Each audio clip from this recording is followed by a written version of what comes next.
kids cardiac. Catch me in the Muni where the party at. Dog pound, turn up with the elf up on my starter cap. Brought him back, boy, we from the land and we proud of that. Louder man, front to the back, here we go, I got him shouting that. Here we go, Brownies. Here we go. Here we go, Brownies. Here we go, Brownies. Stand up. Here we go, Brownies. Let's go. Game on the line, Joe Thomas, I promise. Jim Brown running through opponents, how I got this. I return like Josh Cripps. Paying for the mini, got the dog pound jumping. Here we go, Brownies. Here we go. Here we go, Brownies. Here we go, Brownies. Stand up. Here we go, Brownies. Let's go. Cleveland! This is for you! This is for you!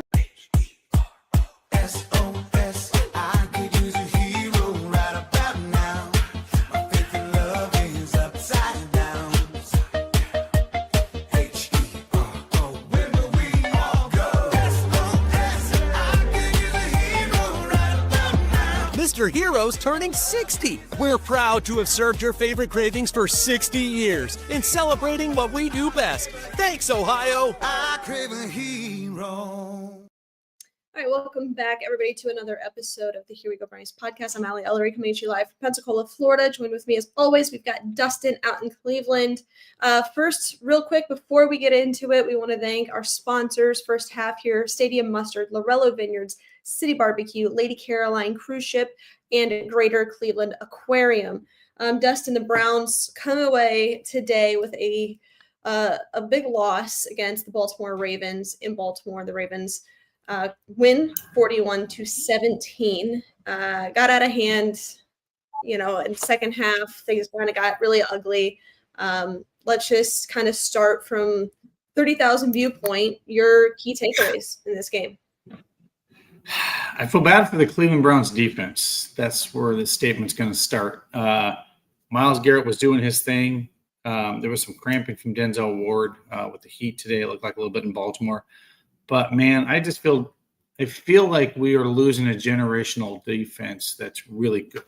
We went into this game second-ranked defense in the league after a stellar performance in a very close game against the Bengals. I'm just going to say it. I love this guy, but it's not too early. I think the Joe Flacco era is over in Cleveland. And I listened to Stefanski's post-game press conference, and he was quick to say no. And I'm like, huh? You're 0-2 against two divisional opponents. Like, you got two quarterbacks on your roster. You drafted them. You got to see what you got.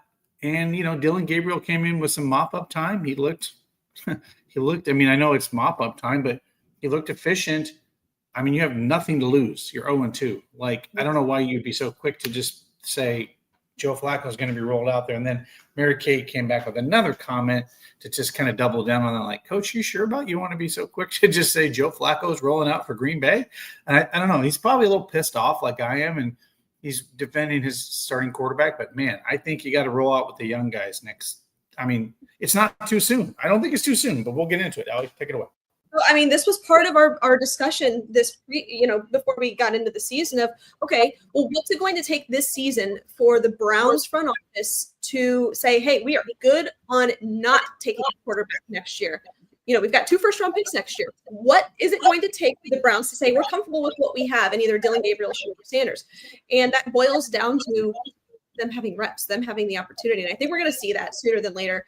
I think Kevin Stefanski, he probably it's coach speak. He's going to go out. He's going to say, hey, we're going to stick with our guy, whatever, blah, blah, blah. And he'll have time to think about a response. And I'm sure the Browns have already kind of discussed this on when we will see some of these young guys. But my season prediction is we're going to see all of these quarterbacks at some point during the season. But I don't think it's too soon. You want to see what you have in these young guys. We already know, I think a lot of people going into this season could probably expect that the Browns offense was not going to be incredibly dynamic the way that it's currently constructed. So it's not a huge surprise that we're having this conversation week 2. But I don't think it is still something that we did get to see a little bit of Dylan Gabriel today. What we saw was good. I think probably sooner than later we will see some of these some of the young guys. Yeah, I mean, if we can take any positives away from this game, when Dylan Gabriel came in, he was quick and efficient, handing the ball off. Judkins had a 31-yard run. I mean, I think that kind of proves why we took him in the second round. Now we can see more of that Dylan Sampson, Judkins 1-2 punch. But here's the thing. I love Joe Flacco. I think we're a year late on Joe Flacco. What I mean by that is if we were going to bring Joe Flacco back, it should have been last year to steady the offense and not have 3 wins.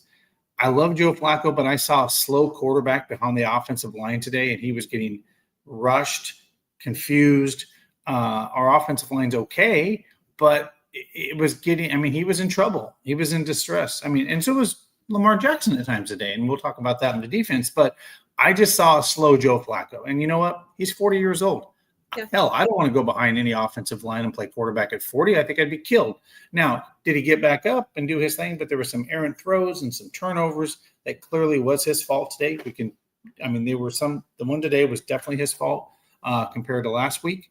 And I'm okay rolling out Dylan Gabriel. And by the way, if Dylan Gabriel stinks it up in a game against the Packers, then hell, give me Shedeur Sanders in week 4. I'm fine with that because we have 2 first-round draft picks, and we've got to figure this out because I think this fan base is pissed off to the point where I'm tired of resetting quarterbacks every single year trying to figure it out. And by the way, we screwed up with Baker Mayfield, and so we tried to fix that. We didn't. So, yeah, we got to figure this out. And if he's on the roster, we got to figure that out sooner than later, in my opinion, because 4 or 5 games at the end of the season is not going to tell you what you have in this guy.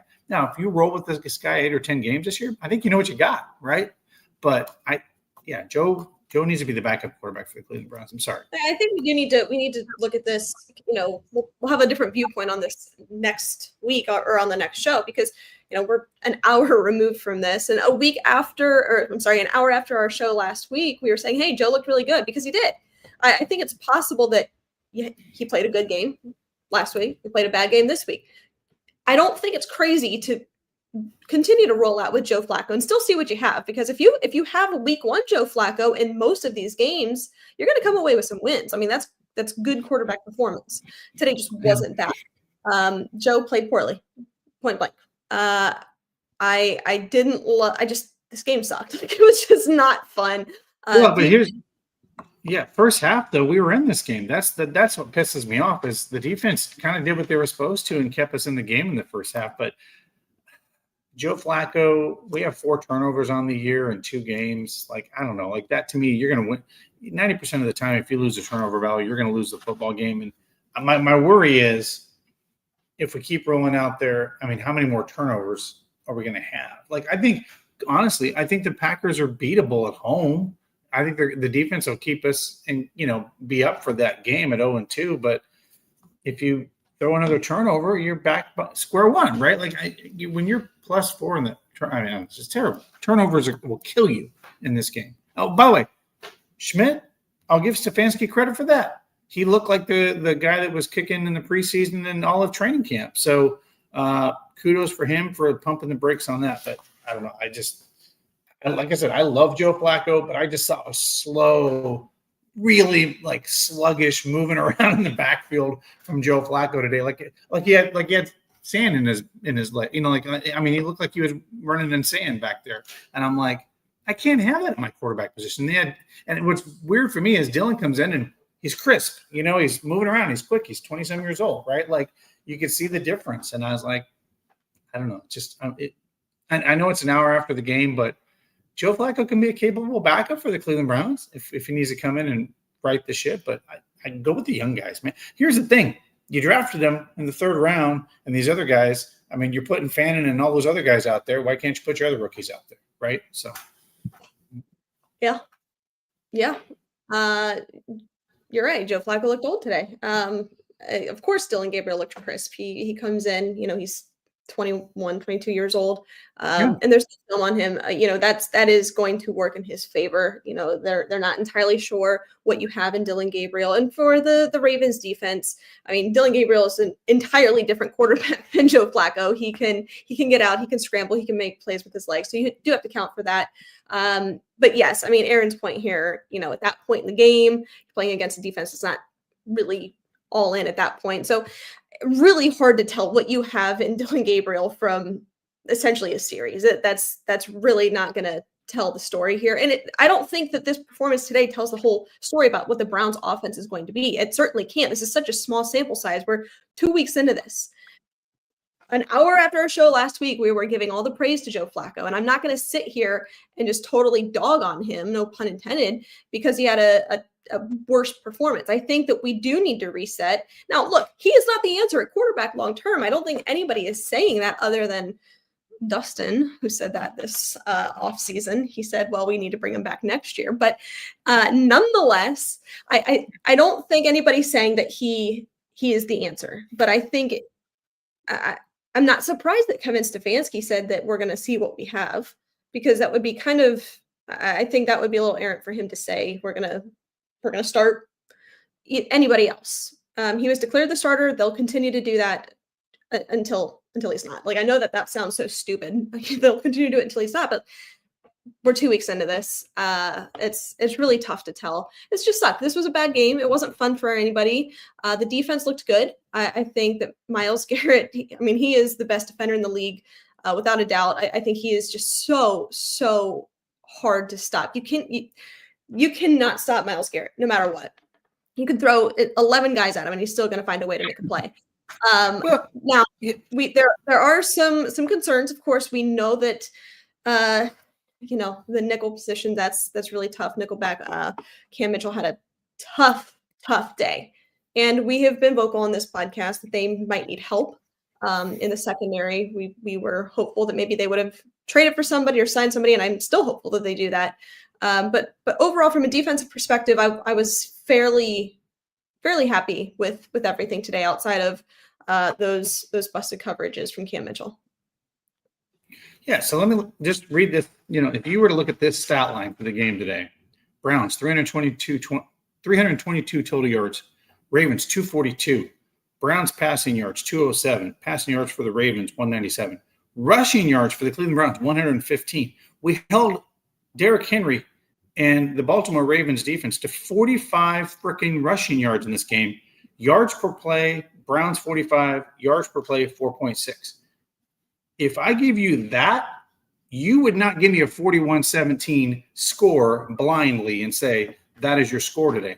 The defense did what they did. And, again, back to my point, and and I'll own what I said. That's why I was pissed they didn't bring Joe Flacco back in 2024, for that season, and let him go off because he is 38, 39, 40 years old. He's just getting older and older. And just like we can't run a marathon, at a marathon at 25 like we can at 40, right? So, age catches up with us. I always tell people, father time and the weather are two things you are undefeated in this world. You can't stop them. So, again, I understand where the coach is coming with him, but if we don't give these young guys a shot, I just feel you're going to lose the locker room. And what I mean where I think you're going to lose the locker room is the Myles Garrett of the world are going to be like, Coach, what are we doing here? You're throwing Joe Flacco out there each week, and you got these young guys. Give them a shot to see what they got, because you got all your other young guys out there giving them a shot. And if this is the future, and by the way, then we can all sit in a room at the end of the year and go, okay, Coach, you have a game plan. We know the quarterbacks are not here on this roster. Go get one in the first round next year for the Cleveland Browns. But I think we really gotta find that now. I don't disagree with that. I do think that getting both of these guys, both of these young quarterbacks opportunity is so important, because you do hold 2 first-round picks next year. You can't not see what you have in these guys and then say, oh, we're going to take Lenoir Sellers. Like you just can't do that, because you have the guy. But at the same time, when we look at, kind of break down the schedule in quarters, we look at this first quarter of this schedule, and that's why we were so disappointed in last week's outcome, because if you could have stolen from the Cincinnati Bengals, that makes this entire first part of the schedule so much easier. And Aaron even points that out here. You got to get it right here in the next few weeks. The schedule lightens up a little bit from October on. To start out with Cincinnati and just be this close, and then of course you knew you were going to Baltimore. You're hosting the Packers, and then you're going to Detroit. That is not easy. So I'm not surprised as to why Joe Flacco was declared the starter, probably for the first quarter of this season, because he does give you the best opportunity, or so, we're inclined to think so going into the season, that to win those football games. Maybe that's not the case. Maybe they will say, hey, Dylan Gabriel, Shador Sanders, you're up. See what you have against some of the best teams in the NFL. I mean, what better opportunity do you have there to showcase your skill set? But I'm not surprised as to why Stefanski and the Browns front office declared Joe Flacco the starter for the first part of the season, because just look at the schedule. It's gauntlet. It's disgusting. It's nasty. So it's so disappointing to not come away with a win last week when you had the opportunity there to just steal one of those games, because you're not favored in any of these first four. Also want to give a shout out to our sponsors over at Weebly, Ohio, Lake Erie Distillery, Mr. Hero, of course, Primetime Sports, Crystal John Tony, our real estate agent, and Southern Tier Brewery. Go ahead, Dustin. Yeah, but here's, I guess, when looking at this game, we don't have an identity on offense. To score 16 points last week and 17 points this week, I just look at our offense out there, and I kind of feel like after the second quarter, the defensive coordinator for the Ravens kind of had us figured out. We were in second and long, third and longs. We were throwing the ball wide out, and there was a Raven right on top of a Browns player, like bam, dude. Now it's second and 12. Third. I don't think we have an identity on offense, and that's where I think I'm going to beat this drum for a few weeks, where we have nothing to lose to throw a young guy in there that's shifty, a little, like you said, there's no film, right? You threw Dylan Gabriel out there against the Packers. They got to see 4 or 5 plays from him, right? Like, they don't really know what a whole week of Dylan Gabriel is going to look like, game plan by Stefanski, but we don't have an identity on offense, and that's what worries me as the season goes on. The defense can't win us all the games, because guess what? The defense played really well up to the half, and then turnovers and the dams broke, right? And then that was it. The game fell apart. So I'm more worried about this team not having an identity now, with Judkins and Dylan Sampson back next week and a full complementary of him with a whole game plan for an entire week, plus this week that he was in the game. Maybe we see a little bit different, but I'm more worried that we don't really have an identity on offense, because I think we're pretty easy to figure out right now. What's your opinion on it? Of course, you've got a 4-year-old quarterback. You have, I hate to say it, unreliable receivers, or that's what they've demonstrated, so far this season. And you've got a run game that nobody knows really what's going on with. You've got Jerome Ford in week 1, who is the primary back. And then of course, Dylan Sampson, we saw a great flash out of him week 1. And then it really, we didn't know what the whole Quinshon Judkins thing was going to play out to be. Now we know he's a Cleveland Brown. He played today, had a great performance, with the opportunities that were given to him. But we didn't see balanced reps, out of Dylan Sampson and Quinshon Judkins. So it's hard to say what our identity is when we've had so much movement so far within the first 2 weeks. And also another thing to consider is you were down your 2 tackles throughout most of the game today. Jack Conklin was out. Cornelius Lucas stepped in at right tackle, then DeJuan Jones goes. So it is hard. And of course, you saw Joe Flacco kind of with a little bit of a panic every time the ball was snapped, because the Ravens were bringing pressure and the entire offensive line wasn't able to hold up. So of course, you've got Joe Flacco, who's he's peeling out more than he wants to. He's not comfortable doing so. He's not really going through his progressions the way that a normal Joe Flacco would with good protection. So it's really hard to see what your offensive identity is going to be in weeks 1 and 2 when there's inconsistencies and roster moves.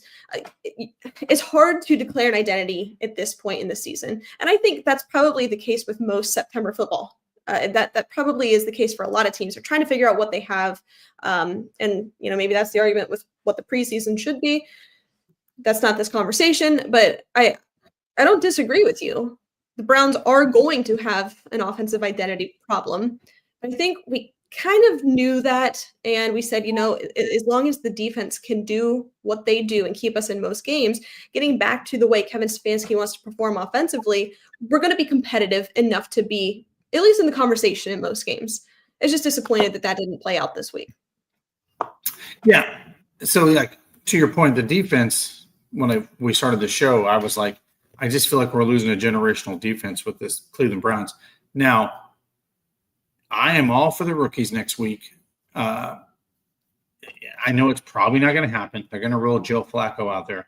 But let me ask you this, Allie. If you're at home in front of that home crowd and you have a turnover early in that game, and now you've got five turnovers on the year, They're gonna let you.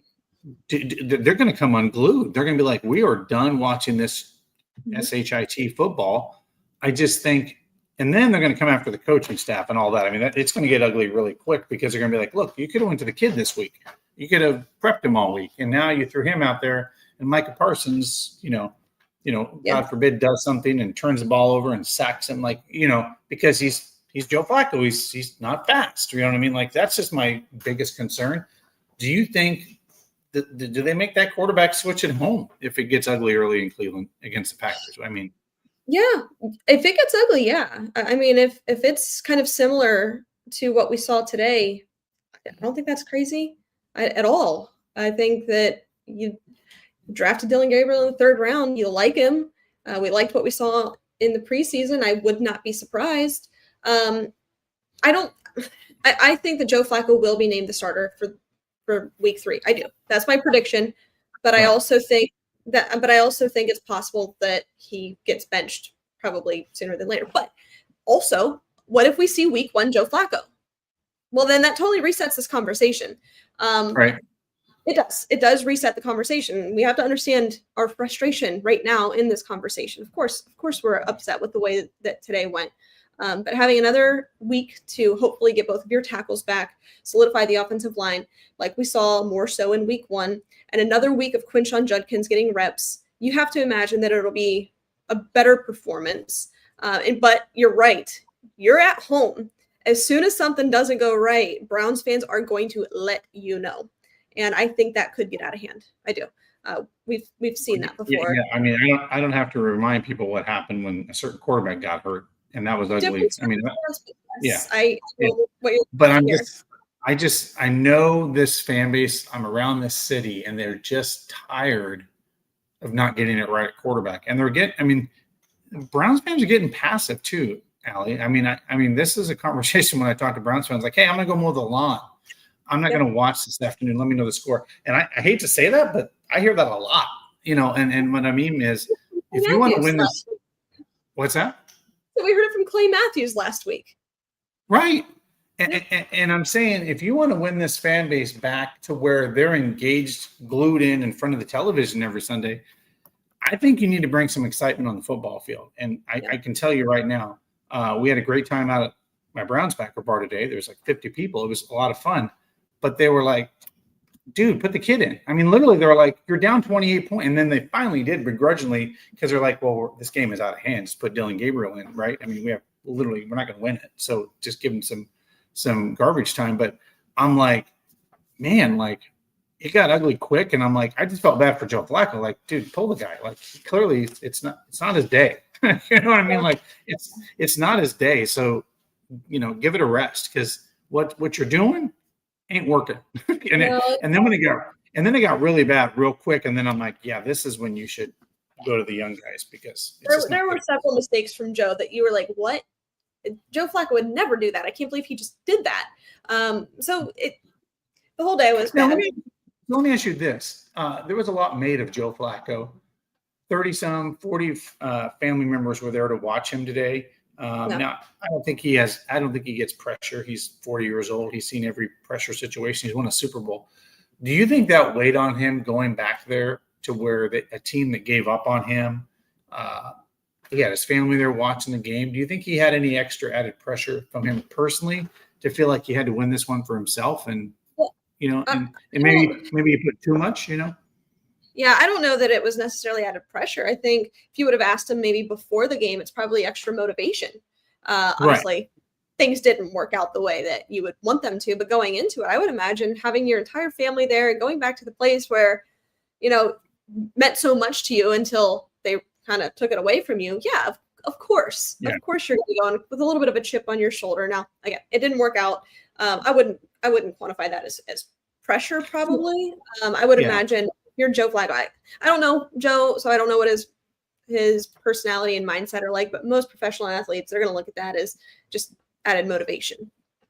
So I have a question, Allie. This was something that I saw before the game, and I think this is the case.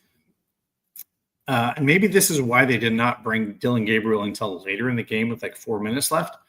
They made Shedeur Sanders inactive. So my thought was, if that happened, you're just down to Dylan Gabriel, right? You're just down to 2 quarterbacks in that game. There isn't an emergency quarterback for the Cleveland Browns, correct? At that point, Shedeur Sanders was the emergency quarterback in weeks 1 and 2.